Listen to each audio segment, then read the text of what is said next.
ನಿರ್ದೋಷಿ ಅಂತ ಕೋರ್ಟ್ ತೀರ್ಪನ್ನ ಕೊಟ್ಟಿದೆ. ಪೀಠಾಧ್ಯಕ್ಷ ಡಾಕ್ಟರ್ ಶಿವಮೂರ್ತಿ ಮುರುಘಾ ಶರಣರು ಮೊದಲನೇ ಪೋಕ್ಸೋ ಕೇಸ್ಗೆ ಸಂಬಂಧಪಟ್ಟಂತೆ ಈಗ ನ್ಯಾಯಮೂರ್ತಿ ಹಡಪದ್ ಅವರು ತೀರ್ಪನ್ನ ಪ್ರಕಟಿಸಿದ್ದಾರೆ. ಮುರುಘಾ ಶ್ರೀಗಳು ನಿರ್ದೋಷಿ ಅಂತ ಕೋರ್ಟ್ ತೀರ್ಪಿತ್ತಿದೆ.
ಚಿತ್ರದುರ್ಗ 2ನೇ ಅಪರ ಜಿಲ್ಲಾ ಮತ್ತು ಸತ್ರ ನ್ಯಾಯಾಲಯ ನ್ಯಾಯಮೂರ್ತಿ ಗಂಗಾಧರಪ್ಪ ಚನ್ನಬಸಪ್ಪ ಹಡಪದ್ ನ್ಯಾಯಮೂರ್ತಿ ಗಂಗಾಧರಪ್ಪ ಚನ್ನಬಸಪ್ಪ ಹಡಪದ್ ತೀರ್ಪು ಪ್ರಕಟಿಸಿದ್ದಾರೆ.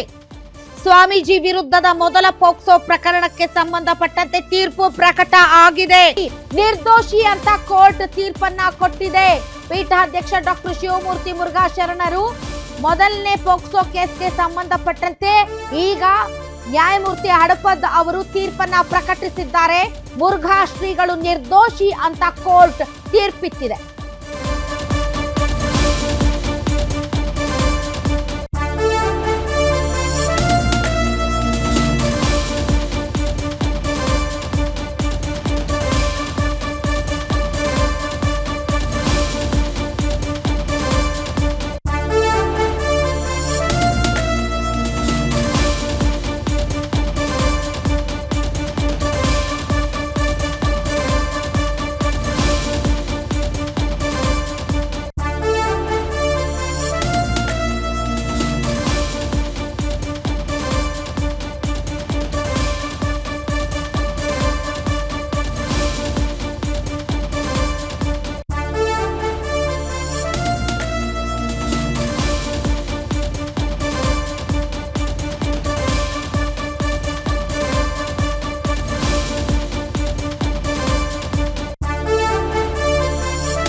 ಚಿತ್ರದುರ್ಗ 2ನೇ ಅಪರ ಜಿಲ್ಲಾ ಮತ್ತು ಸತ್ರ ನ್ಯಾಯಾಲಯ ನ್ಯಾಯಮೂರ್ತಿ ಗಂಗಾಧರಪ್ಪ ಚನ್ನಬಸಪ್ಪ ಹಡಪದ್ ನ್ಯಾಯಮೂರ್ತಿ ಗಂಗಾಧರಪ್ಪ ಚನ್ನಬಸಪ್ಪ ಹಡಪದ್ ತೀರ್ಪು ಪ್ರಕಟಿಸಿದ್ದಾರೆ. ಸ್ವಾಮೀಜಿ ವಿರುದ್ಧದ ಮೊದಲ ಪೋಕ್ಸೋ ಪ್ರಕರಣಕ್ಕೆ ಸಂಬಂಧಪಟ್ಟಂತೆ ತೀರ್ಪು ಪ್ರಕಟ ಆಗಿದೆ.